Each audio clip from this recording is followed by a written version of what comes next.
Y'all ready? Yes, sir. When you are. Good morning, everybody. It's 9:02, and I'm going to call this Planning Commission meeting to order. We do have a quorum of 5. First item is public comment. Issues or concerns not on the regular agenda may be raised by the public at this time. Do we have any public comment? Yes, we do. Jamal? Good morning, Jamal. Doesn't sound like that's going, does it? Oh, it's on now. There it is. Jamal Shumpert, single member District 3. I'm up here today because we approved a conditional use in August 2024 for a salvage yard, and that salvage yard isn't keeping up to Texas Administrative Code. On Texas Administrative Code, it says it cannot store its salvage or its materials or products above 10 feet or above the fence, which could be 10 feet, but it's 8 feet. He has it about 20, 25 feet.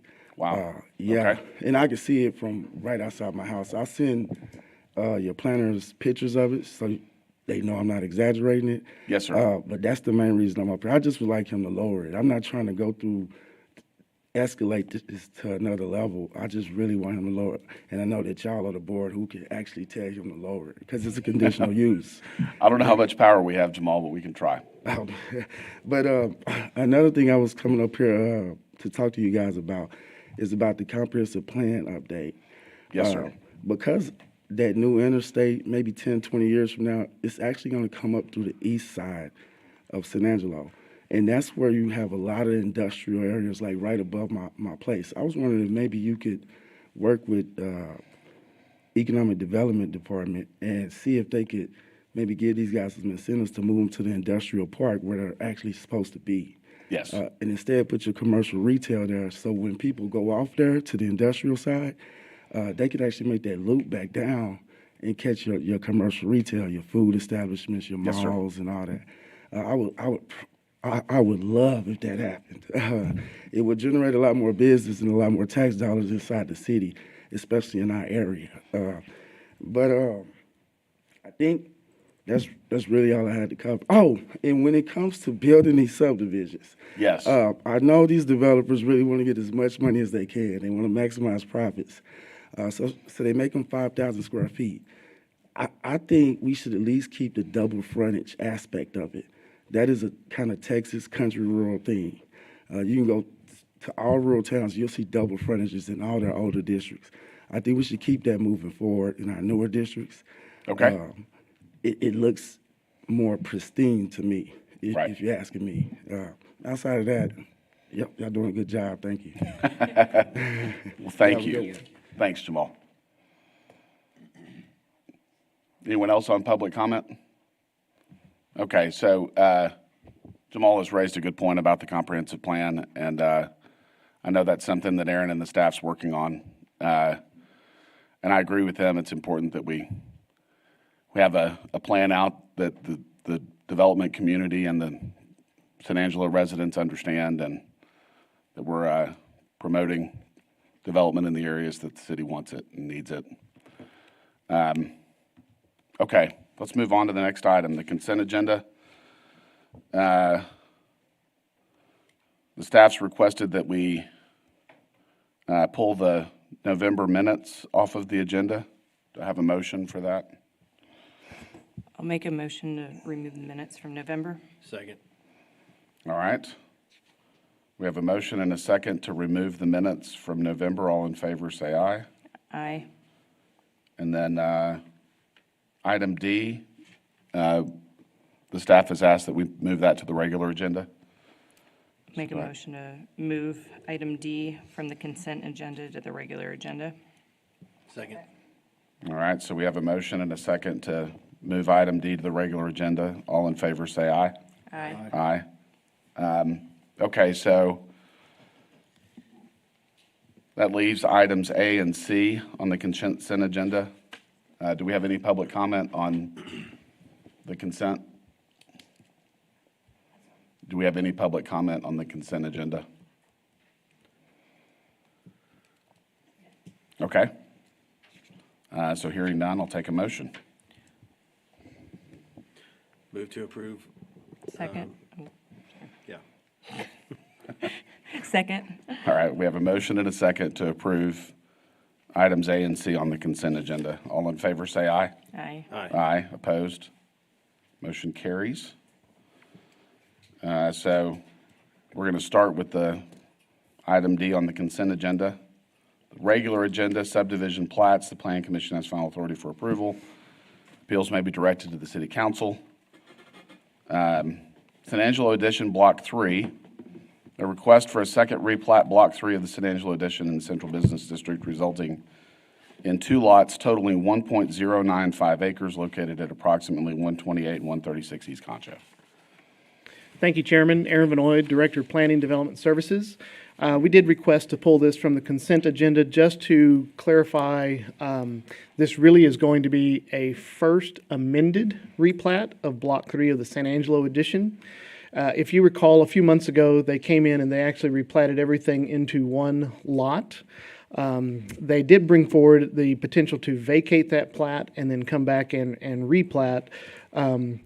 There's now created this little lot here where that, if you recall, that's on Concho, that's the residential structure. They are actually looking to sell that off, and so they've come in and we're amending the first replat is what we're doing. We're really changing this property line, scooting it over, and then creating that property line right there. So they are creating 2 lots, just over 1 acre in the downtown district with Mr. Harry Thomas. It's CBD, Central Business District zoning, and staff does recommend approval. The only requirement they need is to submit a tax certificate. With that, I'll be Okay. happy to answer any questions. This replat meets all the subdivision requirements. There's no variances or anything like that. That is requested. correct. Okay. Anyone else have questions for Aaron? All right, got to open it up for public comment.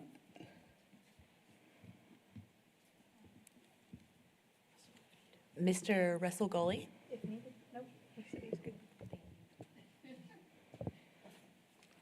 All right, Mr. Gully's good. All right, I'm going to close public comment and take a motion. Make a motion to approve as staff presented. All right, we have a motion and a second to approve as presented. All in favor, say aye. Aye. Aye. Opposed? 5-0. FP 2426, Southland Hills Addition, Section 24B, and FP 2427, Southland Hills Addition, Section 23. A request to final plat Southland Hills Addition, Section 23 and 24B, creating 37 lots between both plats located in a planned development zoning district. Thank you, Chairman. Aaron Vanoy, Director of Planning Development Services. So this is the piece of pie that's out in what we call Southland, but it's really in the Bonham neighborhood, that's been starting to fill in. They're starting to do some work there. Right here is Maplewood, and this is Forest Hill. And so these plats are an extension of Maplewood and an extension of Forest Hill coming this way. These were platted in the past, but they did not file the plats, so it's still unplatted, and these are going to come forward as the final plats today. So this does have a planned development that was created in 2022. It has a zoning base of RS3, but also allows single-family structures. And that'll come, that's important in just a moment. This is SMD1, Mr. Tommy Hebert, and in the Bonham neighborhood. So again, this is just kind of that big overhead view. Of course, you can see College Hills and Stone Canyon here. And I shouldn't really mark it down there because College Hills is not built down there yet, but to there. And then this is Valley View and future Valley View that comes across. Here's some of the infrastructure that has already been designed and is working on being in place. Again, you can see that extension there of Maplewood and Forest Hill coming across, and then the potential future extension of College Hills where they connect back into some infrastructure there. So here's what's going on. As you can see up here at Cedar Hill, this is already built and these lots are being built out. Now we have across the alley, you're going to have lots behind them. Then you have Maplewood Drive. And then on the south side, you're going to have just a little bit larger lots. Originally, they were going to potentially extend that alleyway across, But at this time, since there's no need for utilities to go through that alleyway, they're not going to go through the expense of creating the alleyway. And the builders that are building in there are doing front entry garages, and so they're not doing rear entry garages at this time. And this is just one of the items of how do we stay flexible and move with our development at the time. So the next plat is just to the south. This, of course, is Maplewood right up here. This is Forest Hill. And notice they are going ahead and going to dedicate and improve Forest Hill to the full standard, and then have those lots there. And you can see those lots back up butt to butt. These lots are a little deeper than your normal RS1 lots, and they do meet the RS3 standard. They have made them just, I think they're right at 45 foot wide. They may confirm that. And I think they're about 110 to 120 feet deep. So they actually will have a lot more depth than your normal RS1 style lot, even with the front entry garages.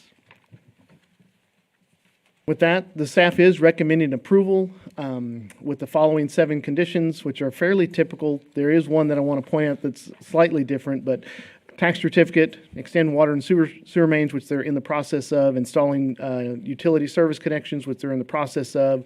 They did do an amended drainage study that they're working with engineering services on when that alleyway was taken out. Add the comment if there's a fire hydrants necessary, which they do have on the plat. Number 6 is something that we are, and I'm going to go back to the plats and explain it, that we are looking at making sure that we are staying consistent with our subdivision ordinance and continuing to look at future development.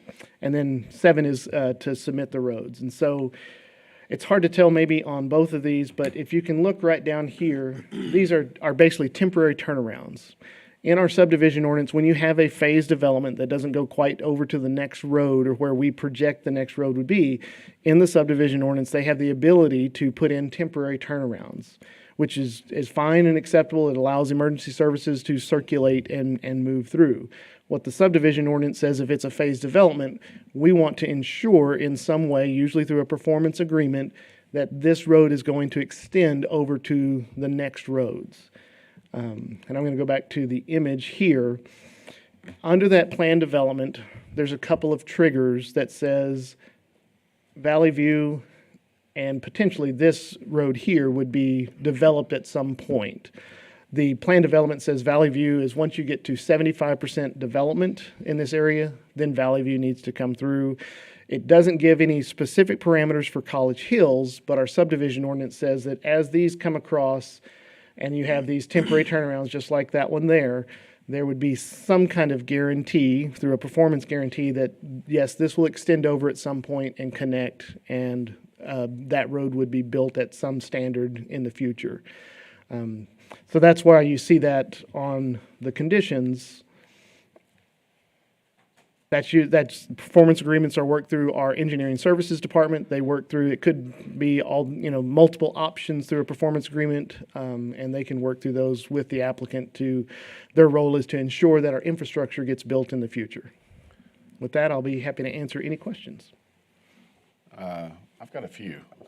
Could you go back to the aerial map? Yes, sir. So College Hills is on the east side of this Yes, sir. land. And there's a rail line on the south end of this, correct? That is correct. So, College Hills is not projected to go across. We do not have a secure crossing from TxDOT to cross. okay, that in was that one of my area. questions. So we do not anticipate from the city that College Hills will ever go across. In fact, from this section going down, it is only classified as a local road. Okay, that's what I wanted to clarify. That makes sense. Okay, and then you mentioned this being a planned development, and are the lots that we're reviewing and approving potentially here for this plat, are they RS3? Are they RS1? Within the plan development, they have the ability to choose either structure type, if that makes Okay. sense. But these lots do conform development-wise to both RS1 and RS3. Now, if they chose to do RS3, which is zero lot line or twin home, they would have to choose one of those lots and then the 10-foot offset as you go through. So we would have to work with them on that if they chose to do that. As of right now, that's not their plan. Their plan is to create a single family structure type that would be centered on the lot and have the normal 5-foot setbacks on the side yards. Okay. All right. I understand. Anyone else have questions? I Thank you, have a Aaron. question, only because I want to clarify. You made the comment that these would be front garages. Yes, ma'am. Is that conforming with what's being done over on Cedar Hill? Yes, ma'am. Okay. Very similar structure type. Okay, thank you. All right, anyone else have questions for the staff? We're going to open it up for public comment.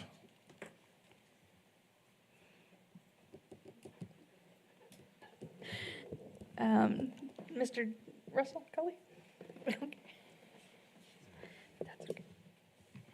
Good morning, Russell with SKG. One, thankful for staff for working with us and being flexible on kind of changes and changing these plats to really fit what the builders are seeing that the market is. So that's kind of why the changes are coming forth. And so we'll continue to develop this and we understand and we'll work with engineering on this new performance agreement, developers agreement, on making sure that if we don't continue on, and the plan is to ultimately extend all the way across to College Hills and make that connection and even the Valley View connection. So this is all kind of part of that development. And as San Angelo continues to develop, our hope is to fully develop this out. So we'd be happy to answer any questions and would ask for your approval as presented.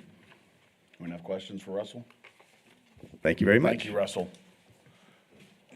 Anyone else? James Duncan? No? Okay. Then no. All right, I'm going to close public comment and take thoughts or a motion.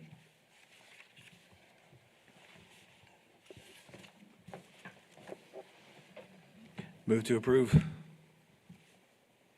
Second. All right, we have a motion and a second to approve as presented.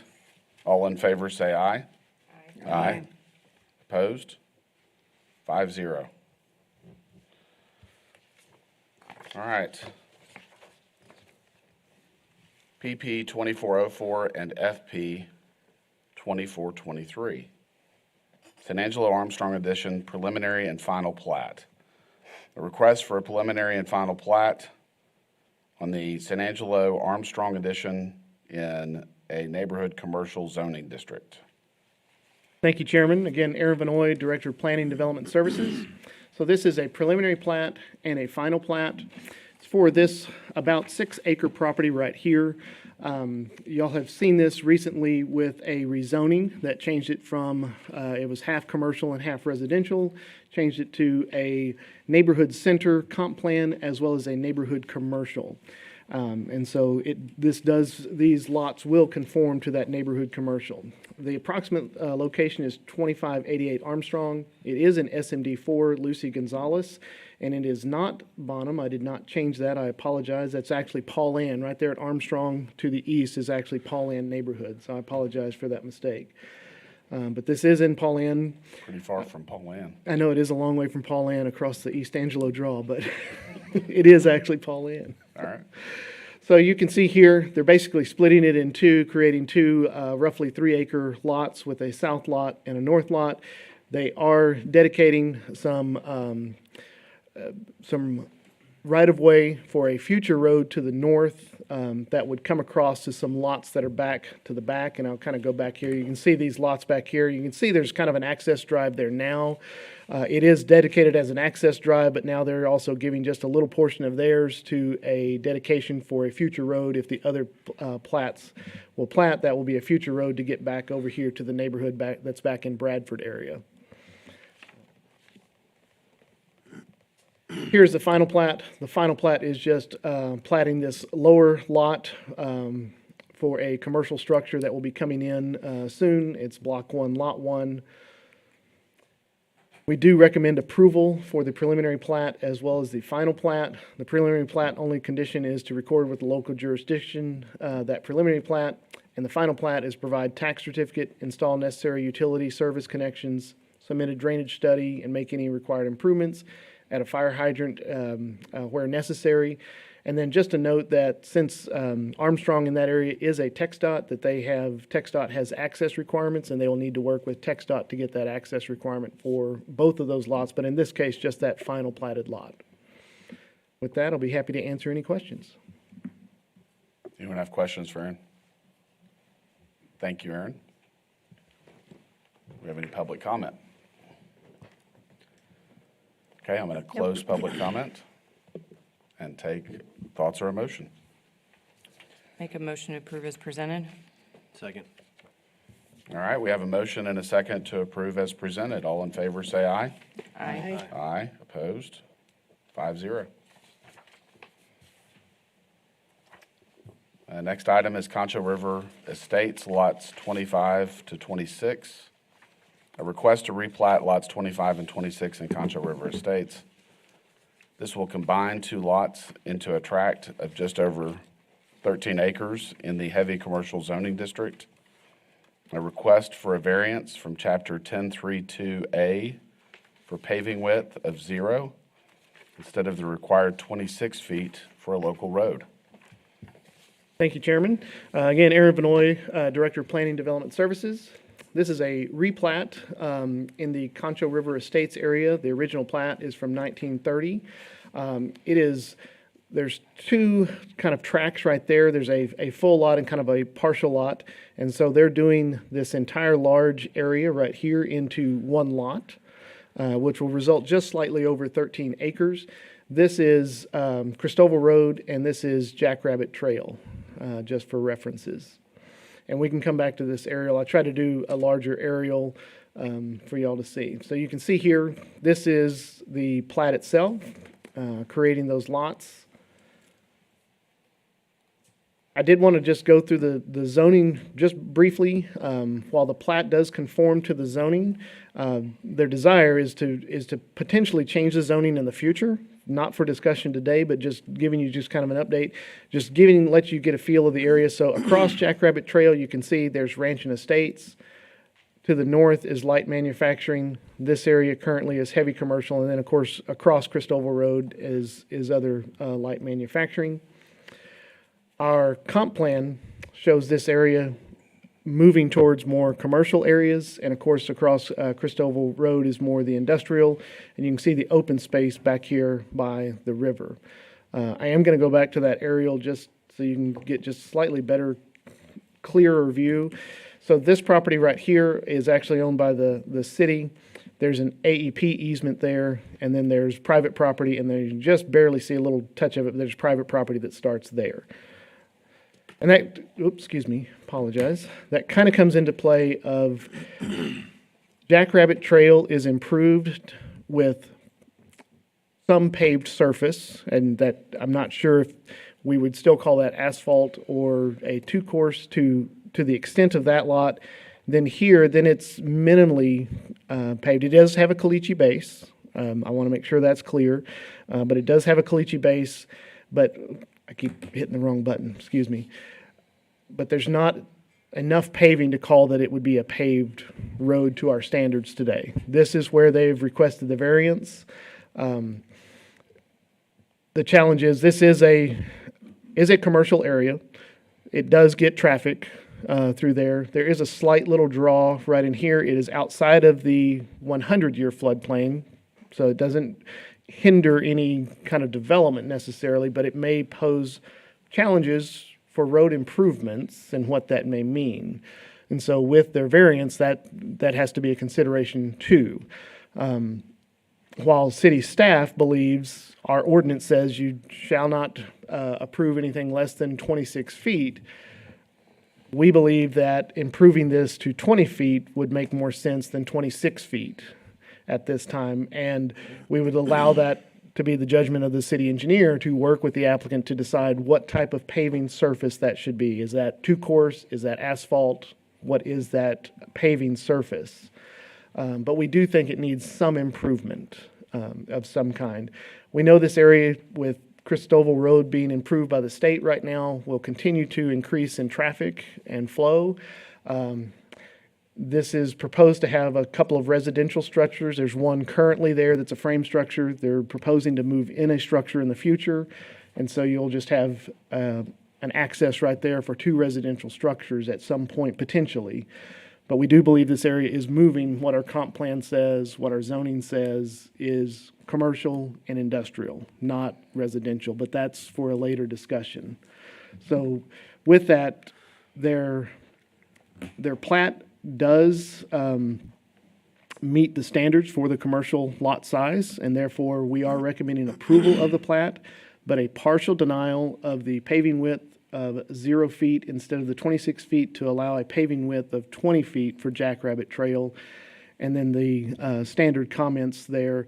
The one thing that city engineering is looking at is number 6, is about the water main. There is a water main in Jackrabbit Trail. It stops somewhere around that Jody Lane Road. The question is, does it really need to go to the south, or is there something from the south that would come north? Because the land adjacent is really city land and probably not going to develop, we may not need to service that with water line.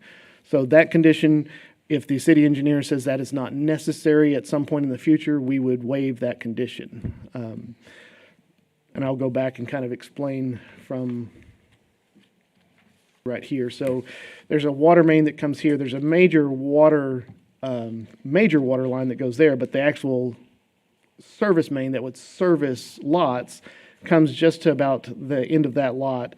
But there's nothing until about here that needs to be serviced with a future water main. So for them to extend that down, it may not make a lot of sense, and that is a development cost. And so we want to make sure that we're taking that into consideration.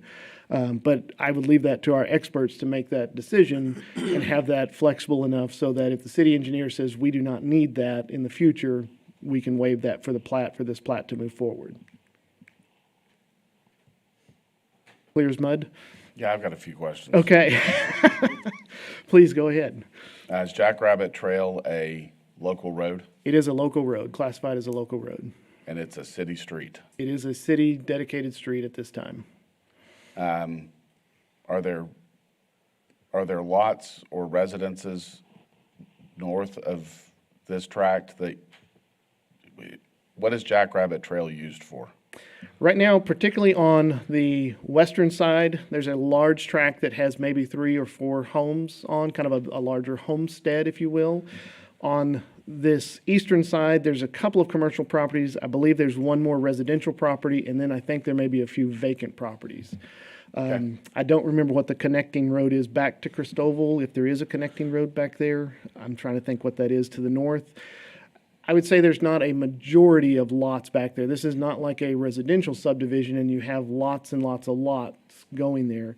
And it does appear all of these lots, in fact, all 3, 4 of these lots either have frontage on Jody Lane or Christoval, and then these lots that are on this end have frontage on Strawn Road. Okay. So while that is used, maybe depending on how people want to get in and get out, it is not, I would say it's not a major thoroughfare by any means, and it is being used as a local road for circulation for people to get around.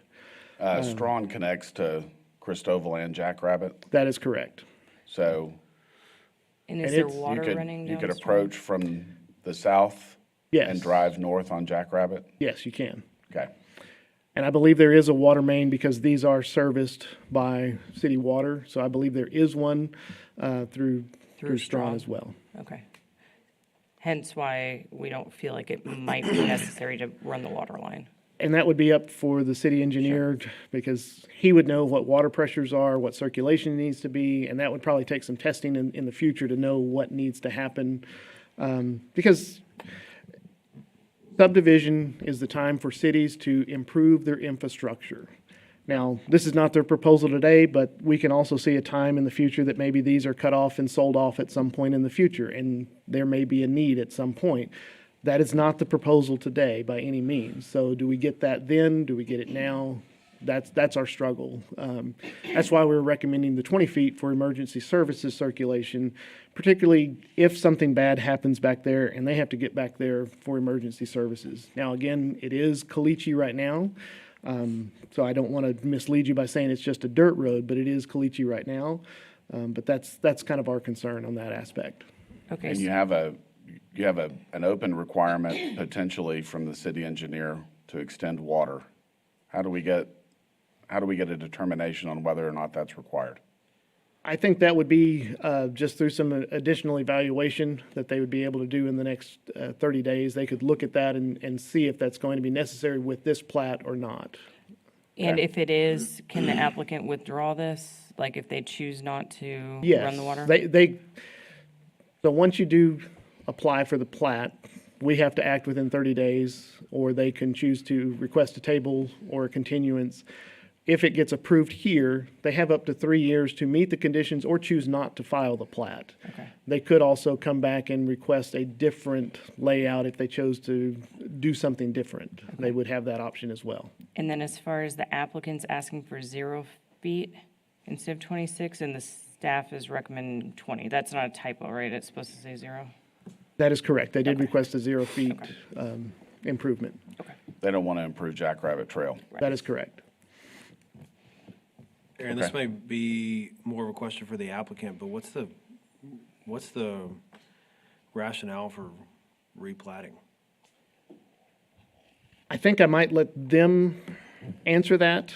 Part of it could be, and well, I think I'll let them answer that instead of trying to speculate for them. I think it's better they answer what that reason is. Okay. Anyone else have questions for Aaron? Thank you, Aaron. Going to open it up for public comment. Jack Downey?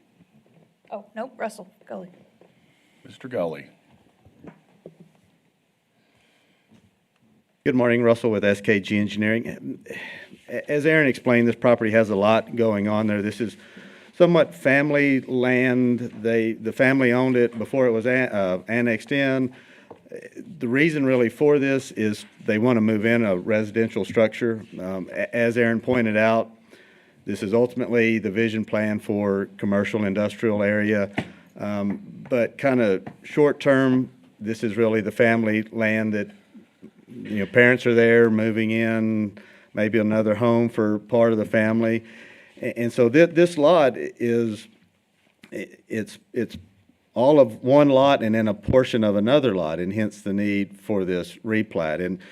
And where the structures are located on the northern part of this lot is one full legally platted lot. So we're somewhat questioning, do we have to plat this, because their description could be just all of really just one platted lot, save and except what TxDOT took for some right-of-way in Cristobal Road, and the subdivision ordinance doesn't require you to replat when it's been taken for right-of-way purposes, when you're a lot less what was taken for right-of-way purposes. So we're just kind of going through this process to see if we can get the variances from making these improvements primarily to Jackrabbit Trail and the water main. Then we are happy to replat it as one lot. If not, we're going to kind of gather back. We have a meeting coming up with the city to talk through even the zoning, and can we get this zone something kind of interim, if you will, that would fit the vision plan and allow them to do what they want to do here with their home sites and the like. So if we get an approval and it has the requirements for Jackrabbit Trail, they're probably just going to sit on it and let that approval die. At some point, if we have to, we may come back with a preliminary plat dividing this.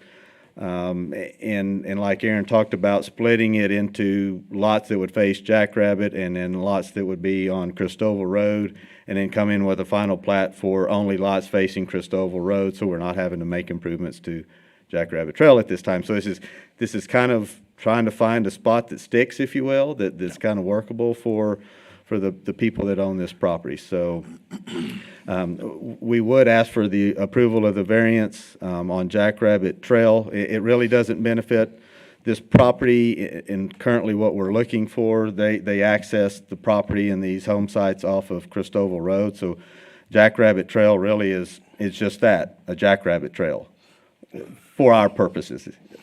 And so the water main will provide and get water off of Christoval Road. So really, it's just it's an expense to this property or encumbrance or an issue for this property for Jackrabbit Trail because they're not relying on it at this point in time. So we would just ask for your approval of this. If we can get the variances, great, that would help us. If not, we'll kind of step back and reevaluate. We're going to, like I said, meet with the city, and we got some zoning stuff to work through as well. So you'll be most likely seeing this again. So we'd be happy to answer any questions. Gully, with the work that they're doing on Cristobal Road, do you see Jackrabbit Trail being used a lot more over the next couple of years? That would be my only concern because going down Cristobal Road, starting to get a little messy, and I'm starting to see more traffic using the back roads to get around. And you may see that during this construction phase while the construction activity is going on. There's you got city-owned land. I believe some of the part of the Reese Albert family owns some land back there on the west side of Jackrabbit Trail. So there's not really a whole lot of activity other than maybe somebody trying to avoid construction. But once that Christoval Road construction's complete, it's going to be a nice wide roadway, and I would imagine then everybody's going to revert back to Christoval Road. But I don't know why it would necessarily be any one property owner's responsibility to go improve Jackrabbit Trail because of what TxDOT is doing and the inconvenience that they're causing as part of this construction activity. And I don't know that it's even identified as a detour route at this point, and maybe just the local people kind of know I've seen the best. local people. Yeah, so. Okay. Anyone else have questions for Russell? Thank you very much. Thank you, Mr. Gully. Anyone else in public comment? All right, I'm going to close public comment. Hard not to improve Jackrabbit a little bit if it's a dirt road. We don't have any photos of the actual paving surface, do we? Or Caliche Road, No, we do not. not dirt. I just want to make sure I understand. So it's currently zoned heavy commercial, but it has a conditional use for single-family living. That is correct. It has a conditional use from the 2000 zoning update. Anything that would be allowed a conditional use today would have been basically what we would call grandfathered. It's a legal use. So the frame structure that's there can have a resident in that frame structure. If you're adding another one, then that changes. It's a legal non-conforming use, right? I think it's a legal conforming use because it's as if they got a conditional use in the past. So I think it's a legal conforming, but that only allows one household living structure, not multiple. So if the existing improvements burn to the ground, can they rebuild? Yes. Okay. And that stays, I mean, that stays with the property. It's That is, not- that's correct. I believe that's correct. Is that right, Ray? Turn to my expert over there. But so I think what I understand is the reasoning behind this was that potentially bringing in another structure, That is correct. and that is not going to be legal conforming. That will have to have. Correct. We will have to go through a process to resolve that. And I do concur with Mr. Gully's statement that, as he said, all of the structures are on the northern lot, and there Yes. is the potential to say, okay, well, that's actually a legal platted lot. We don't need to go through a plat process. Part of there is maybe their desire is, all right, well, can we just plat it today, receive the variance for the road width? We cannot do a variance for the water main extension. As y'all know, that's only a water utility director or city council thing. But we can give the city engineer the ability to make that determination if it's required. So I just want to clarify that. Excuse me, sorry. And that's that one right there, number 6. But the paving width, as far as adding, whether it be 20 feet, 26 feet, no feet, whatever you determine, that is within y'all's jurisdiction to make that decision. Okay. Anyone have questions or want to make a motion? Sorry, Aaron, can you go back? Yes, ma'am. Where you had put the arrows on what and kind of show us again where structures are, like what they are? Like I know there's residential. Yeah, so there's a frame house there, there's a barn there, I believe, and they're proposing to move in another structure there in front of that. Is that Sorry, what you're going asking? down Jackrabbit though. So, The top left is yes, that's there's residential. structure there, that's commercial, and I think there's another residential behind here. This is kind of a vacant property over here. And then the There's city commercials, and Jackrabbit Trail, while on the maps it continues that way, it is zero improved that way. So it really turns and goes onto Strawn, which is right through here. Right. It's supposed to be a little more straight than that. There is water main in there that comes down to and services these properties. I did confirm that over there, and there's water that comes in and services those properties. These all front onto other roadways. It would be if there's future development here in the back along Jackrabbit Trail, that's when I believe Jackrabbit Trail would be used more heavily than it is today, even with the construction happening. I think Right. it would. Okay, so commercial on the bottom, accesses from Strong. The residential, do they get on from Chadburn then? Or A do lot they- of this does connect to Chadburn, so there's the kind of the assumption that they do, or they may come down here And to just- Strawn and connect. It just depends on which way they may be coming. And then on those other commercial ones right north of the property, that is a street there, right? Mm-hmm. Yes, this is an improved street, yes. And there are improvements, I believe it's 20 feet wide for Jackrabbit Trail going north from there. That answers my questions. You know, I look at this and I understand that it's a burden to this landowner to have to improve Jackrabbit, but clearly Jackrabbit's a local road that's being used. It's improved north of here. If it's not improved, is the expectation that people are gonna bypass this section of Jackrabbit to get to development that's south or access it from a different, I mean, it just doesn't make sense to me. And again, just for clarification, the city is asking the applicant to do 20 feet from Christoval Road down Jackrabbit to the end of their property, or just their incremental portion in front of their property? It would be from the corner of their property here to here, if that's what the extent of the plat is. Our subdivision ordinance does not allow less than 26 feet. It says shall not do less than 26 feet. I am utilizing the fire marshal's code that can allow up to down to a 20-foot wide, which we have done in other cases. But in no case, it's my belief that cities should recommend zero paving. Now, y'all have the decision power to choose something different than that. You do have that ability. It's not necessarily recommended, but y'all have the ability. That's why we say 20 feet. Sure.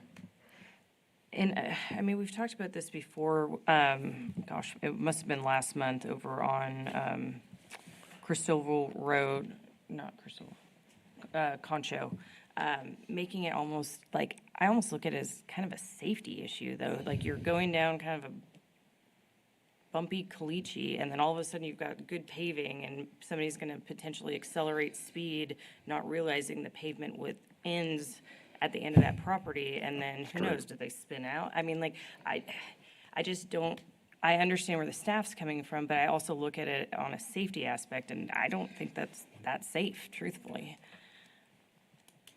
Just my thought. That is part of our infrastructure. Right. Trying to look ahead is what is the safest circulation. Again, that's the challenge we have today is how many people use the road. We really don't have traffic counts. We really don't know that. But we do know that there's potential in the next 20 years for more people to use the road. But is that dramatically different than today? It's hard to know that. So then what happens on a city standpoint when only that portion's improved?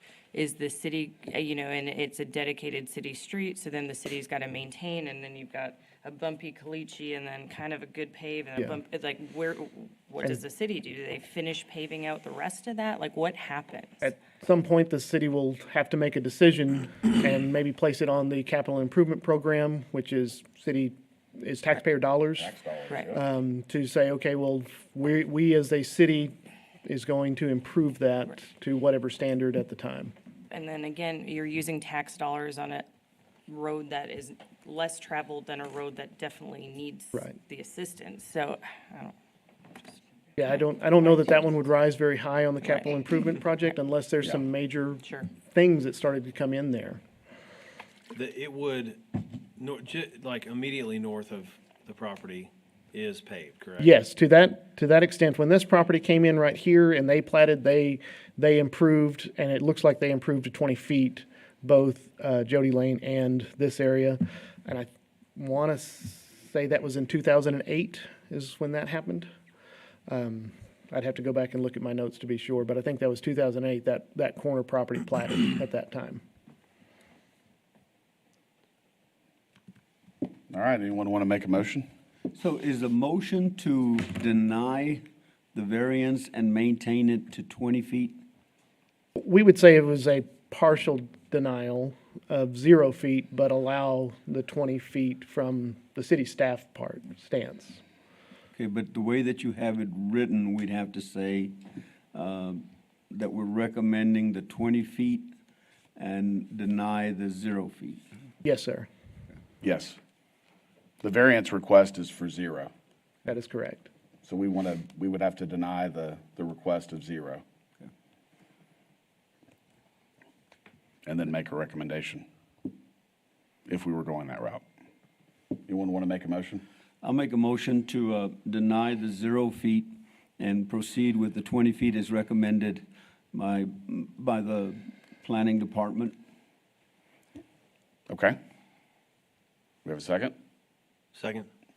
All right, we have a motion and a second to approve with the denial of the 0 partial variance on the Jackrabbit Trail and to move forward with 20 feet as the staff's recommended. All in favor, say aye. Aye. Aye. Opposed?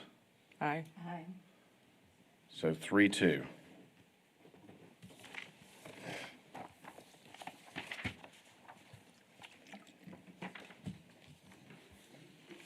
All right.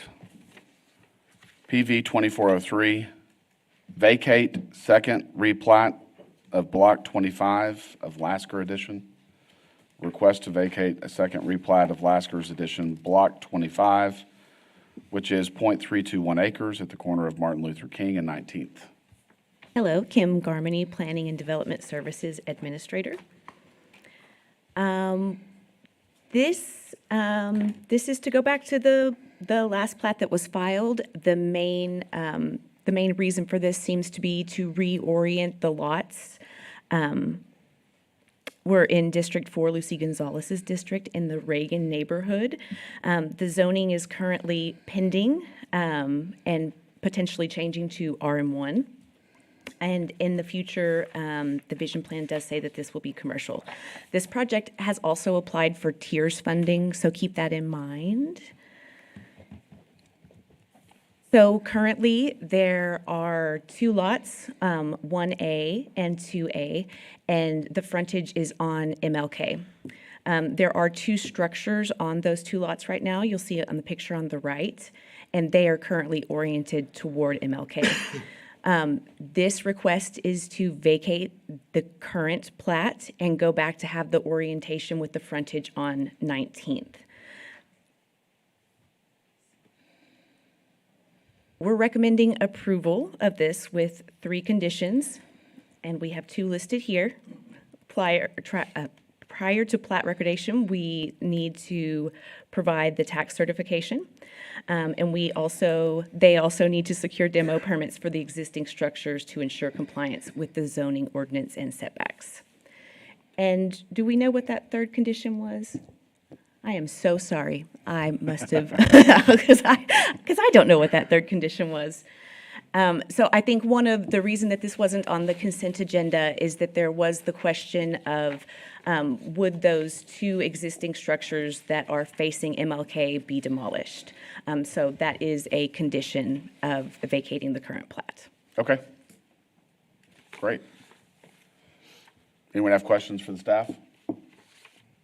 All right, we're going to open it up for public comment. Do we have any public comment on this case? All right, we're going to close public comment and take a motion. So is the 3rd condition that I can't remember, it is to demolish those structures? That's actually the second. The second, okay, sorry. I mistakenly put 3 and it was only 2. Okay, do we need to edit that in the notes or anything? In the way that we're voting on it? Well, you could make a motion to approve with the 2 conditions Okay. if you'd like. Okay. Okay, I'll make a motion to approve with the 2 listed conditions by staff. Second. All right, we have a motion and a second to approve as presented. All in favor, say aye. Aye. Opposed? 5-0. Conditional uses, the planning commission has final authority for approval of conditional uses. Appeals may be directed to the city council. CU 2430, 30 Delwood Drive. Request for conditional use for short-term rental located in a single-family residential zoning district at 30 Delwood Drive. Thank you. Kim, again. This is for a conditional use for a short-term rental in District 3, Harry Thomas's district in the Glenmore neighborhood. As you said, it is single-family residential. You can see the subject property right there in red. This is a picture of the front of the house. You will see that there is a freestanding carport right there to the left that will come up in subsequent slides. You please notice also the parking. There is ample parking. You see the yellow is the subject property. The green are current conditional uses for STRs, which are not within 500 feet. And then we have 5 in the area that have been expired or denied. Wow. We mailed out 38 notifications, and we received 1 in favor there at 21 Terrace Drive, and 1 in opposition at 54 Amberwood. Neither left specific feedback on either the opposition or in favor. Okay. We are recommending approval with the 2 conditions to follow sections 406 and 804 of the zoning ordinance. Should that be 408, 804? Okay, it should be 804. And apply for the building permit for the carport structure if it is unpermitted. And I believe that we determined it is unpermitted, but we'll double check on that. Okay. Anyone have questions for the staff? Public comment? I'm going to open it up. The owner, William Thorpe, do you still want to speak? Are you good? Only if they have questions. If you have questions. Anyone have questions for the applicant? I think we're good. Okay. Anyone else? Okay, I'm going to close public comment and take a motion. Make a motion to approve as presented. Second. We have a motion and a second to approve as presented. All in favor, say aye. Aye. Opposed? 5-0. CU 2431, 329 River Oaks, request for conditional use for short-term rental located in a single-family residential zoning district at 329 River Oaks. Hi, Kim, last time. I have another conditional use for a short-term rental, also in District 3, Harry Thomas's district in the Glenmore neighborhood, also single-family residential. You'll see the subject property right there in red. The owner and operator is the same as the one that you just approved, Mr. Thorpe. Here is the site photo of the front of the property. You will notice in the parking, this does not meet the requirements for the amount of parking that is required. So we will do an alternative parking arrangement where one of their parking spots is designated on the road in front of the house. Okay. Okay, so we see the subject property, and it looks like I didn't take 30 Delwood off, but that one should, the one right there at the corner is the one that we just approved. Sure. So pretend like that one is green. And you'll see there are no other current STRs within 500 feet of this one. We received we mailed 19 notifications, and we have 2 in opposition, but I put 3 there. It's going to get better every time I come before you. It's going to get better. I appreciate y'all. So 2 in opposition. You'll see both of those are very close to the subject property. One is right next door and one is across the street. There was feedback left on this one, and one of the neighbors said that they didn't believe that the street could accommodate any extra traffic or parking. We are recommending approval of this one also. Like I said, entering into the alternative parking agreement and then following 406 and 804 zoning ordinance. Okay, anyone have questions for the staff? Yes, have we done alternate parking on streets before? We have not done it on the street. Usually it's the backyard, if they have an alleyway. Trying to see if this one has an alleyway. They do have an alleyway. Their driveway is 35 feet from the front to the right-of-way, which is not quite to the street. They've had Right. like a 5-foot right-of-way. 2 parking spaces are 18 and 18, so 36. So reality is they're probably going to park in the driveway, but that still doesn't quite meet the standard, and so we would propose to do an alternative parking plan, whether that's on the street or in the alleyway, depending on what they felt. But reality is they're probably going to park in the driveway. Okay, Thank you. and is this a 2-bedroom structure? 3-bedroom, 2-bedroom? It is a 2-bedroom. The applicant is here if you have specific questions for him. Okay. I'm going to open it up for public comment. Mr. Thorpe, if you want to come up. Good morning. It is a 2-bedroom. 2-bedroom. And there is alley access with a gate. Could use it as another parking. Okay, great. If we utilize the parking from the rear, you would have to probably pave it, I'm assuming, correct? If that's one of the required 2 spaces, then yes, he would just do the improvement on that parking space. He would not have to improve the alleyway to get there, but to that parking space. Okay, You said it's 35 feet to the right-of-way? Is that right? That is correct. Okay.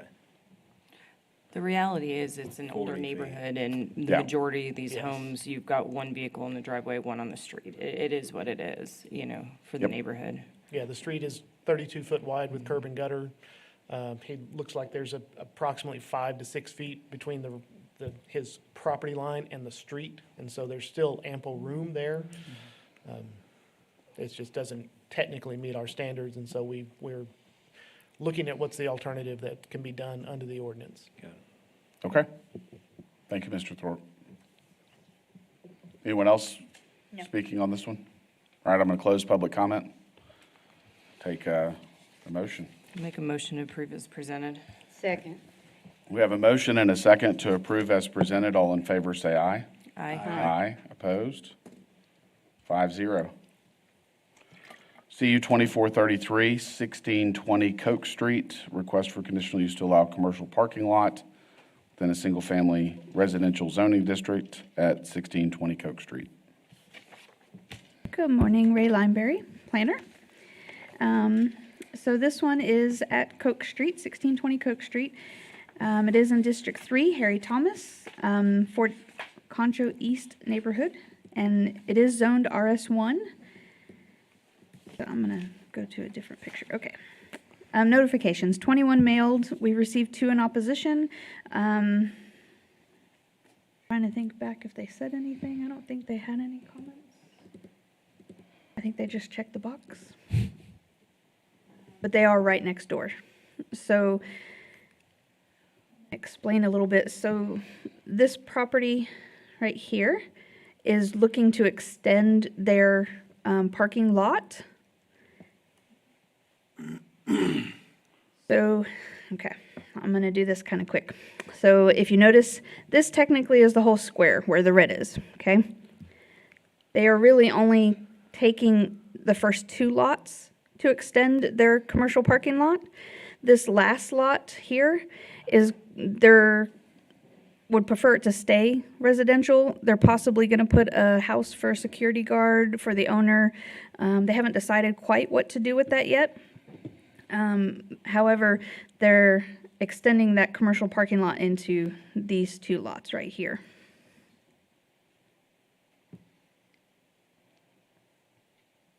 So with that, staff is recommending approval with 4 conditions: that any lighting shall be shielded and kind of aimed downward, that the applicant shall apply and receive any required permits, and that they'll do the parking lot permit with the city, that they'll have a privacy or opaque fence.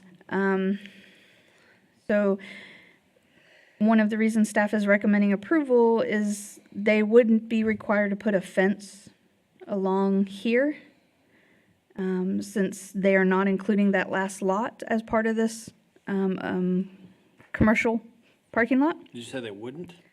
They would. Did I say wouldn't? I didn't Yes. mean wouldn't. They would. They would be required to put a fence there, which would hopefully help with the residential on the other side. How do you fence Coke Street? Yeah, can you go back? Is the fence going around? 3 sides, 4 sides? Where's the fencing required? So well, if they keep this open right here, it would only be required the 3 sides.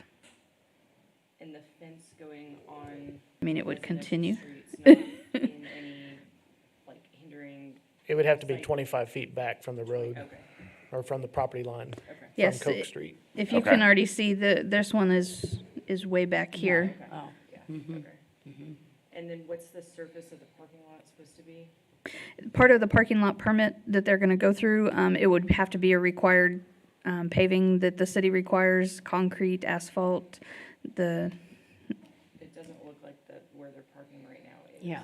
That looks like it's dirt. correct. So would they have to improve that as well? And the applicant's aware of that? I'm not sure if they are or not. What's the commercial use of that property? I believe it is an auto shop, Auto repair? I think it is auto repair, I believe. I believe. What about outdoor storage? Is there a max number of vacant vehicles that can sit outside or anything like that? We can add that as a condition. Just out of curiosity, I'm not sure. Since it's kind of, I'm gonna go back, to the zoning, since CGCH doesn't really have a max, we So- were just kind of thinking they would extend. So CGCH limits to 10%, but very good. vehicles are not included in that. And so that's why you see a lot of automotive businesses in CGCH, they're not considered outdoor storage. Got it. And so in this case, they wouldn't be considered, but if there's a desire to put a limit on vehicle storage, we would probably do a percentage of the additional lots. This map we're looking at shows that the property is CG. Correct. Okay. So if Is it that was what you're- CH, you would have unlimited, but general commercial, CG, outdoor storage is up to 10%, But cars aren't included? but vehicles are not Okay. included in that I just wanted to calculation. clarify that Yes, sir. you were talking about the right zoning. And I Okay. don't think it's right to put a hindrance on their business, but it's more No. or less the aesthetics of the neighborhood, making sure that cars missing doors aren't just hanging out there. Yeah. Correct, which is why we want to Yeah. do a very robust landscaping plan for them, that they're doing proper screening, Okay. which I know also costs. We understand that, but if they want to continue to expand their business and if this is the right place, Right. then we have to do the right development requirements. Condition number 4 was landscape. Okay, thank you. Okay. Any other questions for the staff? Am I open? Oh, Yeah, so it looks like the existing parking lot is not conforming with the ordinance. So how can we grant conditional uses without having the existing property be conforming with the current ordinance? I'll help answer that, Ray. Okay. So as you notice with that red square there, the application is for the 2 lots behind, not for the current Right. property. And if they're really not touching that property with any type of improvement that would trigger a building permit or a planning process, they get to keep their legal non-conforming status. We couldn't make them pave it But necessarily. it's not legal. Well, I would say we only added the parking permit in 2019. This property has existed this way before that. And so it has some status, before that 2019 parking permit requirement for this to have a paved parking surface. Now, I think as part of the condition of this conditional use for the other 2 properties, since this is adjacent and part of that business, we can require them to go back and pave that to a minimum standard. So we need to add that as a condition. Yes, we do. Okay. Okay. Anyone else have questions for the staff? Thank you, Ray. Let's open it up for public comment. Mr. Carazales?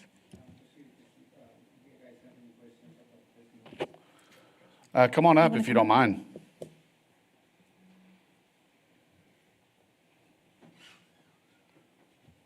Do you guys mind going back to that aerial photo?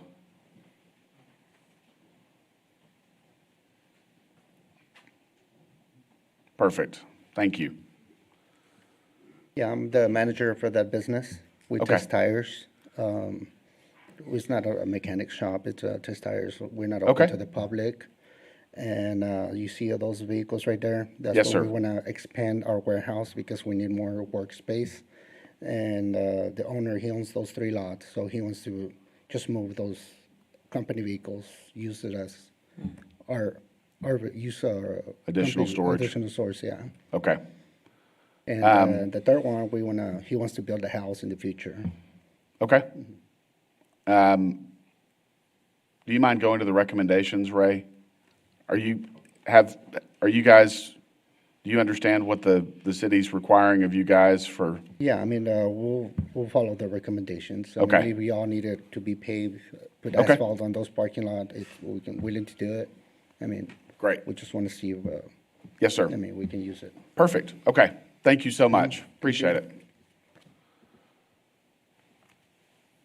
All right, anyone else speaking on this case? No? All right, I'm going to close public comment and take a And just to, motion. just Yes, to sir. clarify, Chairman, I appreciate Ray presenting this.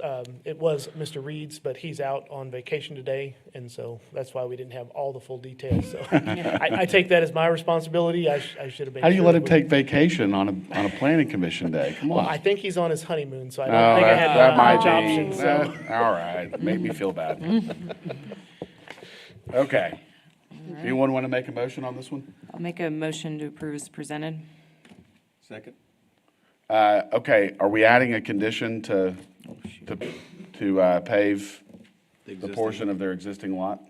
Well, by the sounds of it, they're looking to put an additional structure on that, so wouldn't that No. trigger? That would be on the third. It's on the other side. It'd be Can you that go back to third the one, map?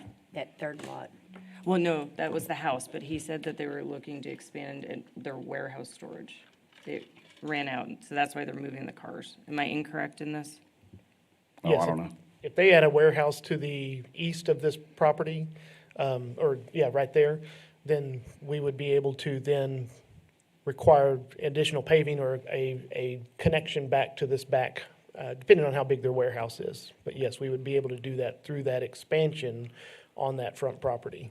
Okay, because. Could we add a condition that they pave any car parking spaces on their Yes. existing lot? Yes, sir. Yeah, just all parking services. Okay, but just quick question though, because if they do, let's say, put, another storage behind their Yeah. deal, if they pave that now, they're gonna have to tear that up. Absolutely. So I just want to make sure that we're not hindering them. in No, I totally agree. Specifying exactly where it goes.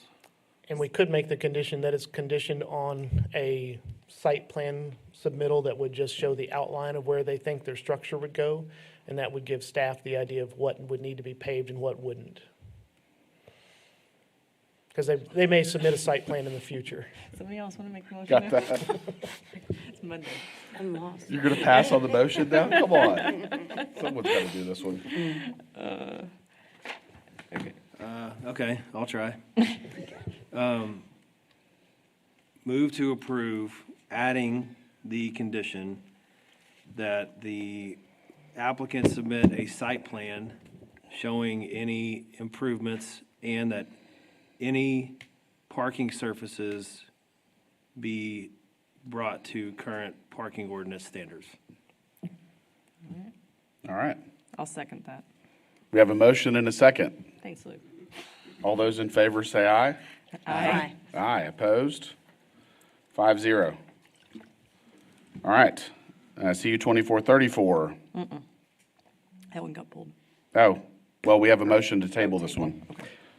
We Yes, need a sir. motion to table this one. Request for a conditional use to allow retail sales and service, both personal service and entertainment services oriented businesses within a light manufacturing zoning district located at 215 West Fifth Street. It says, again, Aaron Vanoy, Director of Planning Development Services. We did have contact with the applicant. They do want to work with the city, and the city wants to work with them on some other development items. Not necessarily the conditional use, but we thought the conditional use was a little premature, and so they have requested to table it until the January meeting, which I believe is January 27th. So we would request to table this to January 27th so that we can have a meeting with them, with all the relevant development departments to make sure this is a viable project. We believe it has some good merits. We just want to make sure we can get all the components to work for them. That's a good idea. Yeah. Move to table. Second? All right, we have a motion and a second to table to January's meeting. All in favor, say aye. Aye. Aye, opposed? 5-0 to table. CU 2435, 3531 Lutheran Way, a request for conditional use to allow multifamily apartments within a general commercial, heavy commercial zoning district at 3531 Lutheran Way. Thank you, Chairman. Again, Aaron Vanoy, Director of Planning Development Services. This is a conditional use to allow household living on a CG/CH lot that's currently zoned that way. You can see this large lot over here, just off of Lutheran Way, Loop 306, and Sunset. The proposal is a multifamily proposal that may come forward in the future. This is in SMD1, Mr. Tommy Hebert, and it is in the Rio Vista neighborhood. So we did send out 7 notices, and we did receive 1 in favor. That should have been in your packet from the church and their school complex over here. They're very much so in support of this multifamily coming in. We also think it is a good use of the lot. You can see that it is CGCH, where we have more probably CH uses back here, but you can start seeing that we have a new dentistry there. We have lots of residential. We have some multifamily, of course, the church, and then a private school. And then back here, there's actually kind of a new assisted care facility. And across the railroad tracks going back to the kind of the northwest is a lot of medical offices. And so having some multifamily in this area that's got access to Sunset, to Knickerbocker, and Loop 306 is going to be very helpful, we believe. Site plan right now, they're looking at utilizing just this upper portion with 2 structures, about 50 units, potentially be a 3-story structures that they're looking at, having some amenities that they will provide outside. This area down here, while we're still going to do the conditional use for that, it may revert back to the general commercial, heavy commercial use as opposed to staying just for housing. That will be dependent on how they work out the contract when they purchase the land. So staff is recommending approval. The only 2 conditions that we have is that if this project does move forward, that they would come forward with a real RM2 high-rise multifamily zoning within 12 months of the conditional use approval. And then that the conditional use would expire in 12 months if no building permits are pulled, saying if they don't get the approval or they don't go through the purchase, we'll revert it back to what it is today. If they want to move forward, then let's get the right straight zoning so there's no conditions left out there. Just of note, In the future, if they do purchase it, they'll provide a plat of the property, which you guys will see. And then also, if it is multifamily, there will be an urban design review that goes with the project that allows us to look at the landscaping and how everything is laid out for that site. With that, I'll be happy to answer any questions. And we do have a representative here today to speak to it as well. Would that plat be administrative? Potentially, because it is general commercial, heavy commercial. The only thing that may not make it administrative is a drainage study. I'm pretty sure Lutheran Way is built to standard. I'm sure there's water and sewer already in the area, so there's no real infrastructure other than the drainage consideration, and that may be something that the engineer has the ability to defer to the site plan, but it could be administrative at that point. Okay. Anyone else have questions for the staff? Thank you, Aaron. Going to open it up for public comment. Mr. Singy? Anyone have questions for the applicant? All right. Thank you, sir. Any more public comment? We're going to close public comment. Take a motion. Make a motion to approve as presented. Second. All right, we have a motion and a second to approve as presented. All in favor, say aye. Aye. Aye. Opposed? 5-0. Non-conforming use continuation. The Planning Commission has final authority for approval of non-conforming use continuation. Appeals may be directed to the City Council. NCU 2402-2208 Webster. Request for continuing a non-conforming use of an accessory building located at 2208 Webster. Thank you, Chairman. Again, Aaron Vanoyd, Director of Planning Development Services. This is a case where, as you know, in San Angelo has developed many ways over many years. We have a single-family structure there and basically an accessory apartment at the back that has been established for many, many years. The property owner has come forward and needs to do some improvements on the accessory structure and has the desire to make sure it has its own water utilities and electrical utilities and things like that. We believe from a staff standpoint, this is a better method forward than coming in and rezoning that to an RS2, having two structures there. This keeps it as kind of a non-conforming use, but it allows it to continue. So this is District 2, Mr. Tom Thompson. Neighborhood is Angelo Heights. It is RS1, and this is that continuation. So we did send out 20 mailed notices. We did receive 2 in favor. There are 0 in opposition, and I think that's kind of speaks very highly because the property has been established that way and has been kind of 2 rental properties, if you will, for many years. And so it does not seem like there's been any kind of resistance or issues that have popped up. Again, it is RS1, but this is a way to allow that non-conforming use to continue. It is a nice little residential structure, has ample parking for both. Just wanted to make sure that we showed that. With that, we do recommend approval with the continuation of the non-conforming use for an accessory dwelling unit in the RS1 zoning district located at 2208 Webster Avenue. Be happy to answer any questions. Anyone have questions for the staff? Thank you, Mr. Vanoy. May I open it up for public comment?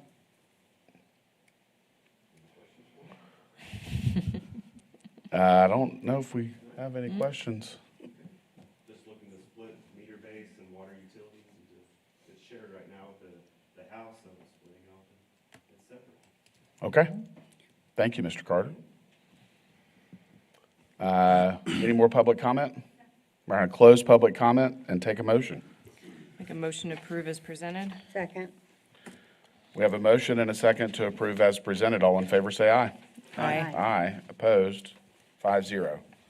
Planning Director's report.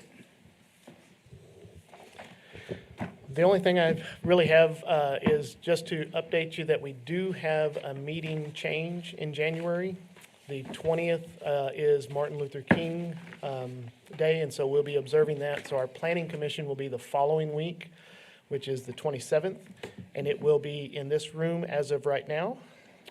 If things change, we will update you if it changes. Seriously, right? With that, I just want to compliment our staff. They've done a great job working on things. We've had some absences due to some different things, vacations and honeymoons and medical things, but our staff is doing really, really well and pulling together, so I really appreciate their hard work getting this together. And with that, I just want to say Merry Christmas and Happy Holidays to you guys, as well as our citizens in our community, and look forward to a new year. I did want to add that, remind you guys that in January, we do elections again. So keep that in mind. Okay. Great. Well, thank you, staff. I know it's been a interesting year, to say the least, but we appreciate all your hard work and sure. you guys showing up Mondays and informing us what's going on. So, Yeah, you guys are doing a great job. Thank you. Thank you. Followed up and administrative, the next regular meeting of the Planning Commission, as Mr. Vanoy just noted, is Monday, January 27th at 9 a.m. right here, McNeese Convention Center, Council Chambers. Adjournment, do I have a motion? So move. All right, we have a motion and a second to adjourn. All in favor, say aye. Aye. Aye, opposed? It's 5-0, it's 10:22 a.m. Let's go. Let's go.